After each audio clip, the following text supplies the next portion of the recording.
Welcome back to Student Section presented by Bearcast. My name is Aiden Riggs. I'm joined by my partner, Justin Dedrick. We're here to run down this past week's college football games. We're going to start off with Kansas State, Texas. Yeah, Kansas State, Texas. It was a good game, ranked matchup. 23 Kansas State playing at Texas. Austin's a really hard place to play. Kansas State kept a really good game, though. 33-30, Texas came away with the win. Kansas State hit a field goal to send the game to overtime, but were stopped trying to go for a touchdown on fourth in overtime to seal the win. In that game, Will Howard for Kansas State threw 327 yards, 4 touchdowns, 1 interception. He did not have a good first half of play, but really picked it up in that second half to get Kansas State back into the game. Texas missing Quinn Ewers, Malik Murphy, second game with the start. He played all right. A.D. Mitchell had 8 receptions for 149 yards and 1 touchdown, really carrying Texas's passing offense. But the rushing offense combined effort of Jonathan Brooks and Cedric Baxter got 202 yards and 2 touchdowns. Texas' offense was not able to be stopped. Kansas State tried their best to keep up, but they weren't able to come away with the win, putting Texas at 8-1 on the year. So, with that, I am going to go to the West Coast and go to USC Washington in their final matchup as Pac-12 opponents next yearly Big Ten. This was the start of Washington's tough stretch at the end of the year. They're going to play 4 games against teams that either are ranked or have been ranked within the past 2 weeks. This game was in LA, and Dylan Johnson, the running back for Washington, 256 yards and 4 touchdowns, 5th biggest rushing performance in Washington history. And then when you go to Michael Penix, he had 256 yards and 2 touchdowns. Then on the other side of the ball, you have who I'd kind of say is former Heisman candidate, Caleb Williams, had 312 yards and 3 touchdowns, and they've now lost 3 of their last 4, fully derailing their championship hopes. And Washington, it wasn't the best defensive performance, but you can't expect much against a team like USC. They're one of the strongest offenses in the country. I did love how their offense responded, though, putting up, 52 points, right? Yeah, 52 points, win by 10. Good performance by the Huskies. See how they respond next week against Utah. Big game. That should be a really good game. Next up, we've got LSU versus Alabama. Right, this is a game I was really excited to watch because I'm an LSU fan, and the first half did not disappoint. It was tied at 28 coming in at halftime. It was going to be an exciting second half, and then LSU offense stopped scoring. Bama ended up winning 42-28. I got a lot of texts from my friend who goes Alabama after that result, and I went to bed, so I didn't have to see them. There was a lot that went on in that game. Right, Jalen Milroe had 4 rushing touchdowns, starting running back for Alabama, and then Jaden Daniels for LSU went out in the third quarter after a roughing the passer on Dallas Turner. Saw some people trying to argue that it wasn't roughing the passer. Well, the 4 things you can do to get roughing the passer are hitting the quarterback when he's deemed defenseless, which was after the throw. Jaden Daniels, by definition, was defenseless. Hitting the quarterback with your helmet, which Dallas Turner did. Pile driving the quarterback into the ground and landing on them after hitting, which Dallas Turner did, as well as hitting the quarterback in the helmet, which Dallas Turner did. So he matched all 4 things you can get roughing the passer for. Was it targeting or not? That's another discussion. Targeting is really unclear. But for sure, roughing the passer, Jaden Daniels was knocked out, and he was not able to come back into the game due to concussion protocol. It's unclear whether he's going to return next week. There seemed to be some reports of potentially a broken jaw. He was hit in the chin. So hopefully he's okay. But Daniels did have a really good game. He outplayed Jalen Milroe, in my opinion. He had a quarter less of play and had more yards and only 1 touchdown less. And once Daniels went out, LSU just stopped scoring. Were held at 28, scoreless in that second half, and Alabama took away with the win. Milroe's rushing performance was very impressive to me in that one. I'm going to go to Bedlam now. So the last meeting of Oklahoma State and Oklahoma for the foreseeable future, with Oklahoma leaving for the SEC next year. This was a big win for Oklahoma State. It was only Coach Mike Gundy's 4th victory in 19 tries against the Sooners, and he claimed his 100th Big 12 coaching win. With that, Alan Bowman had 334 yards passing, and Rashad Owens had a career high of 10 catches for 136. The Sooners really struggled early against the Cowboys. Cowboys were able to establish some good passing game early. They also had 137 yards on the ground from Ollie Gordon. The Sooners, they've been on a little bit of a slide recently. They lost to Kansas last week, of course. This almost if they weren't already eliminated from the playoff, they are officially eliminated from the playoff now with 2 losses. Pokes are looking really good, though. They, of course, beat our Bearcats pretty well last week. Good response now in a rivalry game, too. Dylan Gabriel for the Sooners had 344 yards. He had a good presence in the air, with Drake Stoops also having 134 yards receiving. So Bedlam did not disappoint at all. They rushed the field, and the last game for foreseeable future between those two. So yeah, I would have missed Bedlam games early. it's a good rivalry. It's disappointing that it's going to go away with the conference realignment, because that's just one of the rivalries that's going to go away. I would love to see them somehow find a way to keep playing it. They schedule out-of-conference rivalries a lot. They could really find a way to do that with Bedlam. The Apple Cup, too. Washington State's going to be going away soon. So it's disappointing that we're losing some of these rivalries. I know the big problem will be the SEC scheduling. Yeah, the SEC they don't like the schedule. SEC thinking about going to 9 conference games, too. And they don't like to schedule Power 5 out-of-conference opponents either. Yeah. Alabama, I'm looking at you. I'm going to move on next year to talking about the SEC, actually. Georgia hosting Missouri. Missouri gave Georgia a scare, I will say. They had the lead on Georgia at points. They were playing them tough. Georgia did end up coming away with the win, 30-21. They completely held Missouri's offense in check, opposed to what it had been this past year. They only scored 21. Luther Burden was held to just 3 catches, and he is probably a Blitnikoff frontrunner, if not for sure one of the candidates for that award. Georgia, they keyed in on him, and they were able to stop him. Carson Beck for Georgia had 254 yards and 2 passing touchdowns, continuing to get Georgia wins. They're never looking overly impressive, but they just continue to win. That's what Georgia does. And eventually the athletes and just the better talent of Georgia made it so Missouri couldn't keep up. I mean, that was a great game. Mizzou stayed in it for a long time there. I was impressed by their performance, but Georgia, they've struggled a little bit with lower opponents throughout the year, especially in conference play. Yeah. I'm going to a completely different game here. We're going to go to Chicago, to Wrigley Field, where the Iowa Hawkeyes took on the Northwestern Wildcats. And this was a historic game in the beginning. The over-under was 29.5. This is Iowa's second time this year having the lowest over-under in history. They broke their record from a few weeks back when I talked about it, where it was 30.5. This game finished 10-7 in Iowa's favor. 14 punts and 1 turnover, just back and forth, just nothing happening. It was a prime Big Ten West game. I've said that now on 2 shows now with an Iowa game. Northwestern had 29 yards in the first half.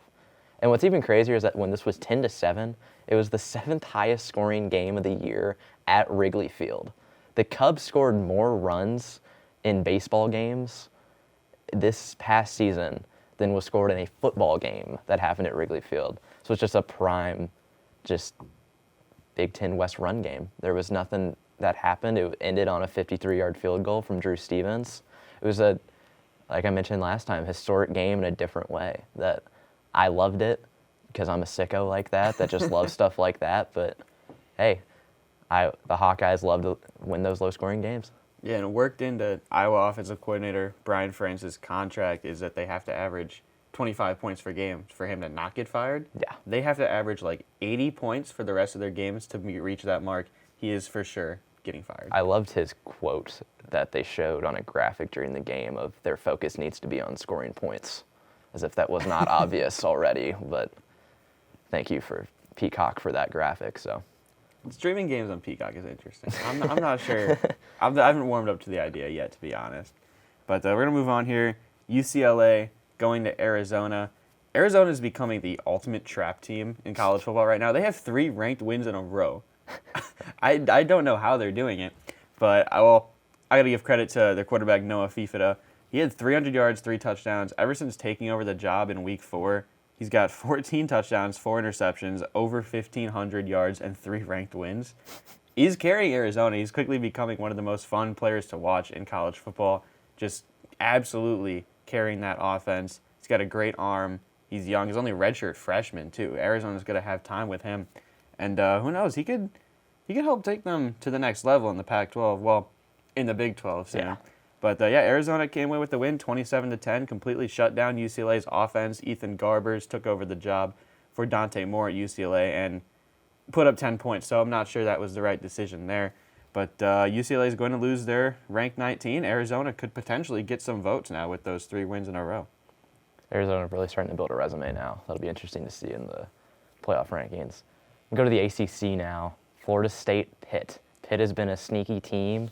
They gave Louisville their first loss a couple weeks back, and they got absolutely pummeled by Notre Dame last week. They didn't have much of a response for Florida State. Florida State was able to clinch their spot in the ACC championship. It'll be the first time there in just about a decade, as their quarterback Jordan Travis had 360 yards. He was 22 for 36 passing, had a touchdown. You had Ja'Kai Douglas, 6 receptions for 115 yards. Florida State, it was kind of slow at the beginning. It was no scoring in the first quarter, then they went up 10-7 at half. Pitt was trying to stay in there. Florida State was able to pull away in the second half.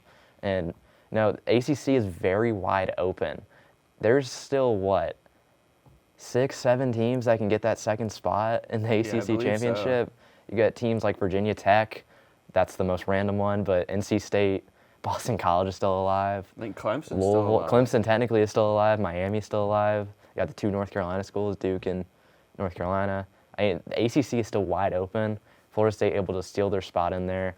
More than likely, it looks like it's going to be either Louisville or a Duke or North Carolina, I'd say. Probably Could be Georgia Tech. They're sitting North in Carolina with, no, because they've dropped. I mean, they dropped 2 ACC games there. in a The row. only team with 1 loss in the ACC left is Louisville.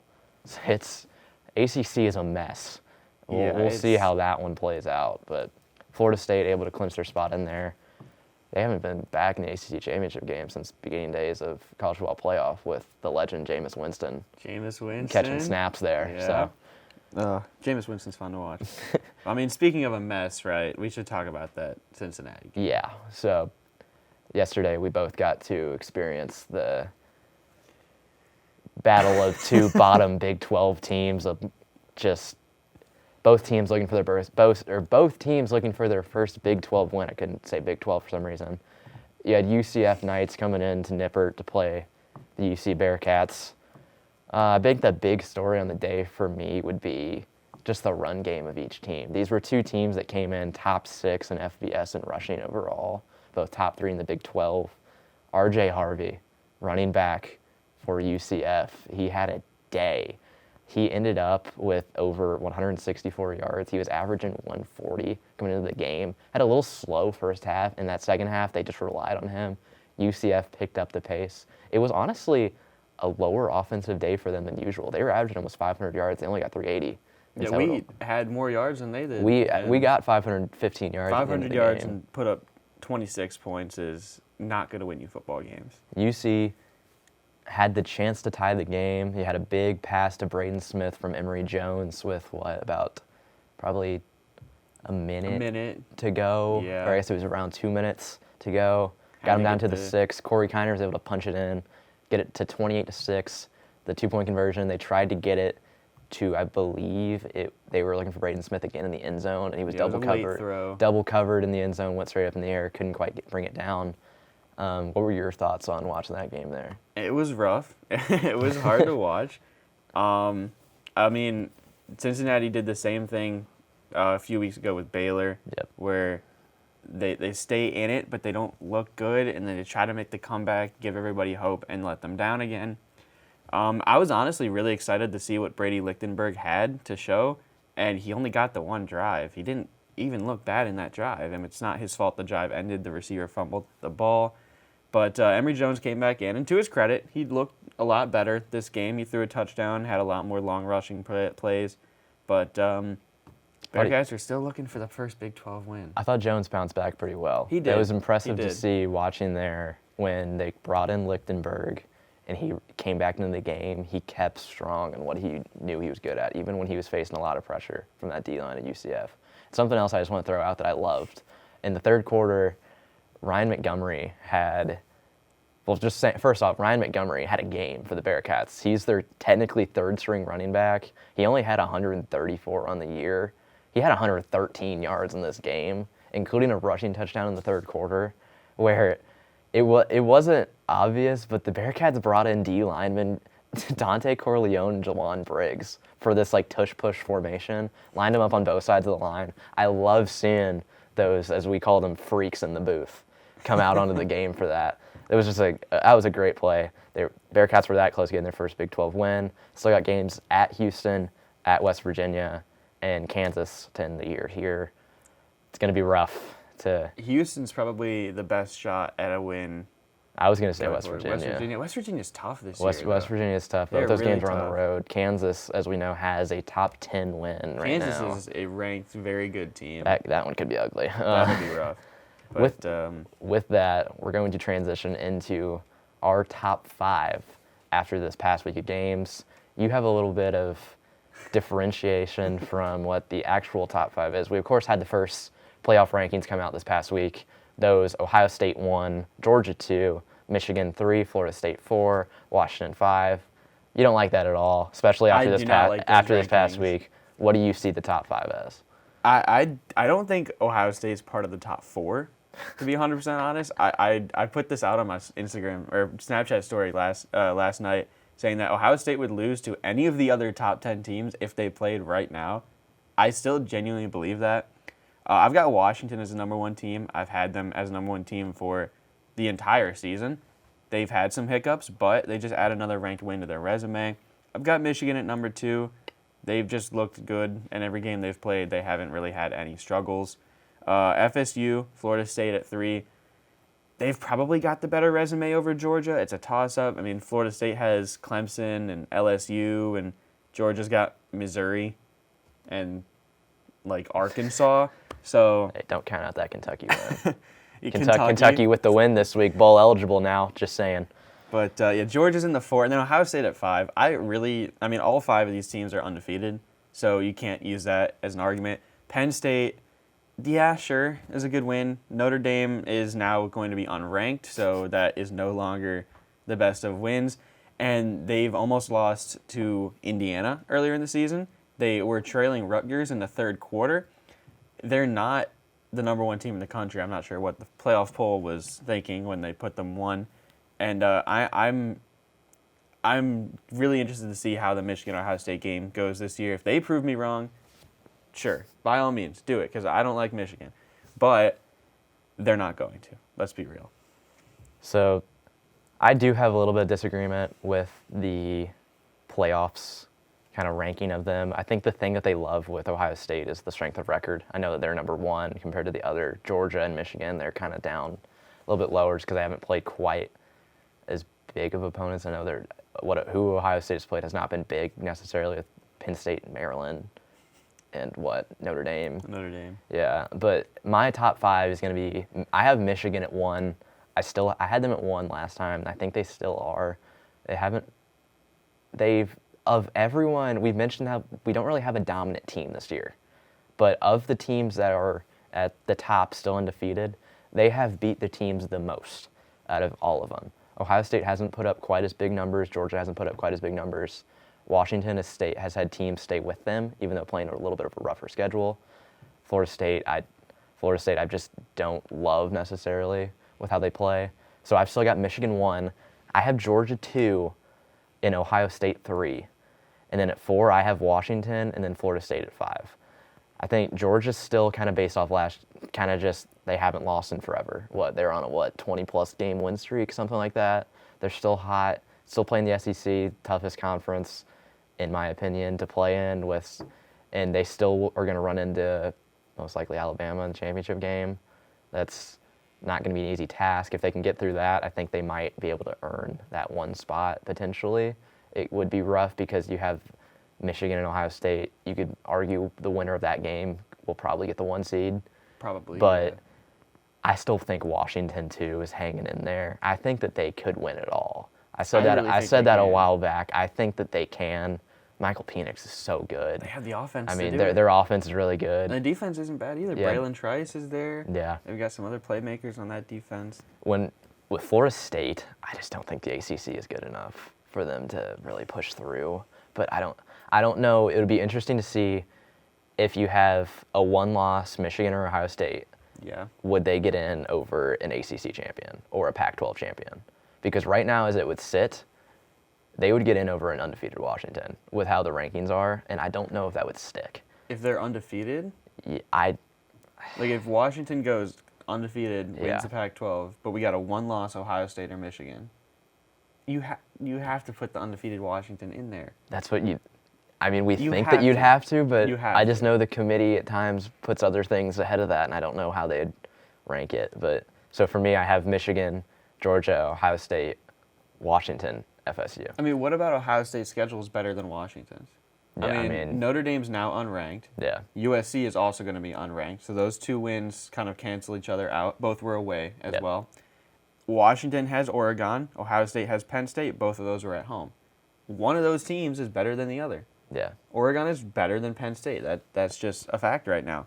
Washington's still got a rougher schedule ahead, too. They do. They're going to be able to build a way better resume. Ohio State, of course, has the game against Michigan. That's going to boost their schedule a ton, or their record a ton, or their strength of record, I guess. I mean, is what I should say. Washington and those two Big Ten teams have the best shot at building the best resume. Yeah. Because Georgia doesn't have anyone left except for the SEC championship, and they do have Ole Miss next week. Ole Miss is a good game. Which Ole Miss is we a will, good team. Florida State's really only going to have the ACC championship, and that's probably going to be Louisville at the moment. Yeah. But just figuring out this 5 is going to be tough. That's Yeah. why I'm excited for that 12-team playoff next year. You don't have to figure out this 5. This is our last. You know this This is 5. our last year discussing the top 4 teams and who deserves that 4 spot. So with that, you have a Heisman I do. sleeper you want to talk about here. A fun Heisman sleeper I want to present to you, right? I'm not going to say his name yet. I'm not going to say anything. Right? He's got 1,900 passing yards, 23 touchdowns to 3 interceptions. Okay. He's had 600 plus rushing yards on the ground Okay. and 7 touchdowns. That puts him at 2,600 total, 30 touchdowns to only 3 total turnovers, has not fumbled once. What conference does he play in? They'll give it away. We're Okay. with that, right? He's got an average margin of victory by 17.1 points, Okay. and the team averages 39.1 points per game. Do you want to take a guess at who this player is before I give away the 2 things that will let you know who this is? I need another hint. You need their hint? They're 9-0. I don't know. They're undefeated. They're one of the 7 undefeated teams. Is this Liberty's quarterback? This is Liberty's quarterback, Caden Salter. I talked about him a few weeks ago to you. Yep. What about those stats, right? If you didn't know who this was and you heard those stats right now, plus 9-0, Yep. you would think Heisman candidate. Liberty's there's 2 undefeated Group of 5 teams remaining. And One of them's not eligible. one of them is not eligible for the bowl. Rip James Madison. But they McLeod should also be doesn't dancing. have the stats that Salter has. Yeah, but he's doing good with a He's Group really of 5 good. team. Liberty just joined the Conference USA. It's a competitive Group of 5. It's probably the best Group of 5 conference this season. It's probably the strongest. with Yeah, this who's year. in there. The Sun Belt could. Sun Belt with James Madison, you could argue. Yeah, they you have could argue Texas Mountain, State over there You as could argue well. Mountain West too at times with Fresno. Air Force, Fresno, and Yeah. Wyoming. Oh, But Wyoming, I forget about yeah, that. they kind of fell off the map at one point. They were up there, but I like throwing him out there. He probably won't quite get the love with who he's playing for. He's not getting the love, but he should. I mean, with those stats, 9-0. If they go undefeated, he continues to put up numbers. I see no reason why he shouldn't go to New York. Yeah. I mean, He's good, man. Yeah. I want to see these guys. I want to see a Group of 5 guy go to New York for the Heisman. And Yeah. right now, he's the best shot. I would love to see a Group of 5 guy somehow make it. That would be so funny. I still want a defensive player to somehow win that someday, but Someday it'll happen. It has to. Who's Salter's competition right now for that spot, right? For the Penix 4th. probably is the leader. Penix is leader. I'd put McCarthy. McCarthy. And Daniels. Daniels has probably the best stats, but the 6-3 is going to hold him back. Yeah, Daniels will be held back by his team's performance. Jaden Milrow I is can't trying blame to the throw Pop in Warner there. defense of LSU, though. I feel like we have to throw in Marvin Harrison Jr. Marv, yeah. I don't... Because he's been discussed a lot in that. You mentioned it, Jalen Milrow. I'm not sure yeah, about that one. Yeah. He's, I saw some discussion about that. I don't know if it quite, No. with his No. first few games, that, I might put Kyle McCord ahead of Jalen Milrow, and I don't... whew, that's a, Those two should just be kept out of Heisman discussions. But you can't say Heisman and Jalen Milrow or Kyle McCord in the same sentence. Except for not winning. So with that, we're going to go to next week and preview some games, give some picks. You want to start off talking about Utah-Washington? Yes, do you want to go through all of our games and then do the picks, or go through the picks? Say we pick them as we Pick talk them about as we go? All right, well, we'll start with Ole Miss, Georgia. Right? Oh, yeah, Ole Miss, Georgia. We Ole can Miss, start with that Georgia. That'll be a top 10 matchup. Georgia's hosting a ranked team for the second week in a row. Ole Miss is coming off of a pretty close win against Texas A&M. Georgia, obviously we talked about earlier, beating Missouri. Give me Georgia in this one. I just think they're going to continue to roll, and Ole Miss is not going to be able to stop them. I'm going to agree with you and say Georgia is going to be able to stop Ole Miss. Ole Miss has a great offense. I love watching them play. They're one of my favorite teams to watch play. It's so much speed and so much air raid. I mean, it's perfect. I love Ole Miss watching them play. I do think Georgia's able to stop them, though. That defense is very strong. I'm going to go to what game I mentioned earlier. Yeah, the game. I just completely went off my list here. Now we'll go to Utah at Washington. With this, of course, Michael Penix. Utah is a strong Pac-12 team. They haven't fully played up to as much as I've hoped this past year. I've loved watching them play with.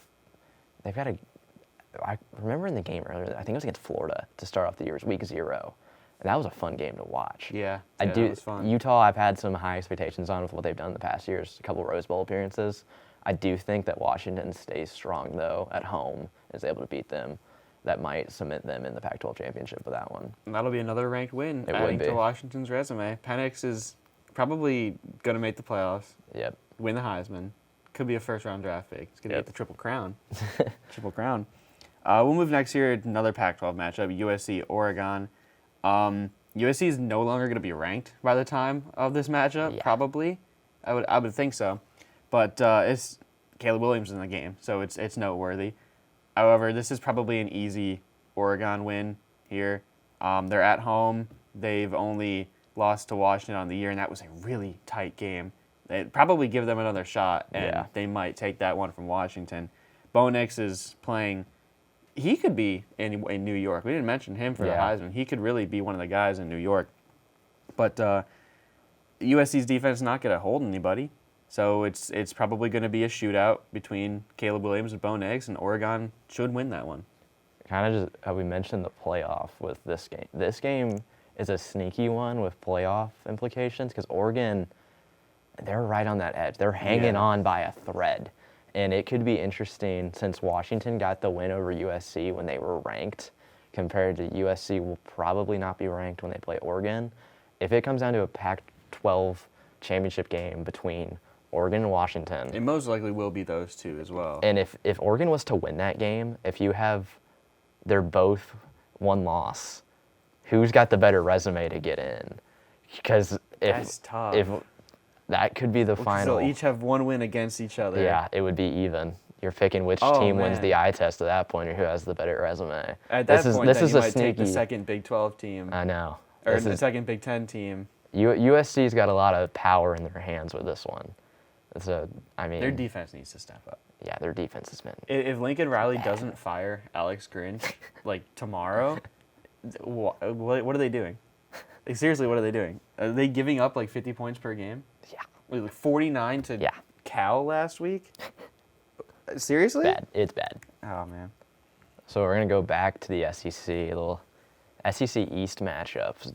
Mizzou has been a sneaky team this year. They're up there pretty high in the rankings. I believe they were at 12 this past week. They're of course, a good team. They did lose to Georgia, but they are a very good team. Very good team. They're gonna welcome Tennessee into town.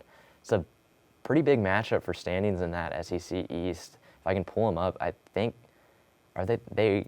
Georgia is in first in the SEC East, and it's gonna be tough to dethrone them. But that second place, they're fighting right next to each other for it. Of course, Tennessee, they've looked pretty good on the year. They haven't had quite as great of a year as they did last year. They do sit at 3 losses. But I think going into Mizzou, they aren't going to be able to hold it out. Mizzou's just a strong team. They're good. Are we going to end up sweeping our picks this week? We probably might end up will. Sweeping our picks. Unless you've got something up your sleeve for that last game, which I don't think you do. I might. Okay. That came out I'm thinking about it. I'm really thinking about it. But I'm going to go with Mizzou here at home. Yeah, Tennessee. I'm also going to take Mizzou. I like how Joe Milton's played, getting better throughout the year. He played good at Alabama. Yep. Right? So you played at that atmosphere. He had a great first half there. You can play against Missouri. But Tennessee's going to have to find an answer for Luther Burden and Brady Cook, who's been good all year. And they're just an overall better team than Tennessee is at the moment. So Give me Missouri. I'm also never going to pick Tennessee in a head-to-head matchup just because Yeah, it's well, Tennessee you've with, got with the- what I'm wearing right now, but still. Kentucky. Fire up chips, by the way. Biggest game of the week next week. We're going to head up to Pennsylvania. Beaver Stadium. You want to talk Oh, about man. this game? Yeah, sure. Why not? Right. This is going to be a top 10 matchup. Michigan at Penn State. Big noon. Big noon. Are they whiting? Are they doing a whiteout? I thought for it was a this? stripe. The I stripe. think they're striping. Ah, man, this is a missed opportunity for a whiteout. It really is. Whiteout during the day isn't quite the same as Oh, whiteout at damn. night, Don't but just do it anyway. It's Penn State. But yeah, McCarthy's first real test this season. Michigan's as a whole first real test this year. They actually have to play a ranked opponent. yeah, is this their first ranked matchup? Yeah, this is their first ranked matchup. This is their first matchup against an actual team. Yeah. To be 100% honest, Penn State's good. Obviously, they struggled against Ohio State. That was away. They get to host Michigan, which is big for them. Yeah. Which is big. Drew Aller's been playing a lot better at home than he has on the road. This is going to be a defining moment for James Franklin, probably. You're going to end up going 10-2 with 2 losses to Michigan and Ohio State for like the 10th year in a row. I mean, he's got to beat them eventually. I think this is probably his best chance. You've got a young, hungry team, young, hungry defense. Quarterback's still learning. And Michigan is in the midst of a scandal. So Yeah, we'll see how that one. It seems like it's unfolding by the day, as it seems like whenever I check Twitter, there's. I think the funniest thing- There's something that new that comes out each if day. that was actually Connor Stalions at the Central Michigan game, that means he spent his own hard-earned money on Chippewa's gear so that he could be on the sideline. That's the funniest thing. I do think the fact this is Michigan's first ranked matchup this year, they've played 9 games and have not played a ranked opponent in the Big Ten is crazy to me. But I do think that they will be able to pull it out. It seems like they're kind of like, I don't know how to word it. Like Riding the wave. That's a good way to put it. Just like there's a lot on their mind right now with this scandal going on. They're trying to prove themselves. And there's a lot of eyes watching them from all types of directions. No, they're watching. They're as well. watching. They're watching the other team's sideline. Yeah. I do think, though, that Michigan's going to be able to pull it out. I think it'll be a really good game. I'll be real interested to see how James Franklin gets As them much as I going. want to say Penn State, I do think Michigan pulls this one out. That's a tough place to play. That's easily Yeah. probably a top 3, yeah, for top. sure. I mean, what? I was gonna say at least top 5 in college football. Beaver Stadium, Tiger Stadium, go Tigers. I was gonna say the big house in the The shoe. Big House, the shoe. And What, then Austin. Austin, You got Bryant Denny. and Auburn's not other, easy to play Other at. Death Valley and Clemson. The fake Death Valley. Florida State's not easy to play at either. Yeah. You got a lot of people doing the same chant. It's not going to be an easy game at all for Michigan. I do think they pulled out though in the end. So yeah, that's gonna be fun to watch. it'll be a good game. Gus Johnson on I'll the call. be excited for that, of course. The GOAT himself. The goat. I tried to beat him yesterday on my call of the game with How my did that call. go, by the At way? the end of the game, I was able to use one of his quotes, say RJ all day on his touchdown at the end. I loved using that one. Shout I out. do have a question. Did Chris? Chris was talking to me about a specific phrase he wanted to use on that call. That was RJ the all FedEx day. all day delivery. Someone told him to use that. Did he say I that? don't remember him saying that, but he called Braden Smith the pilot at one point, and that one got me going because it was right at the end of the game when Smith had a big reception. Yeah, Chris and Chase, shout out to them for being on the broadcast with me yesterday. That was awesome. We couldn't quite pull it out as we mentioned UC, but it was a fun day in the booth with them. Got to go on the field pregame. That was awesome. We were feet away from the receivers of UCF. We were thought about one time about chirping them, let it be. But yeah, thank you to everyone who helped us out with the show today. This was a great one. Thank you to Bearcast for letting us do this. We'll be back in the near future with, hopefully next week, with Hopefully another next one, Sunday, giving yeah. another update. So signing off, thank you again.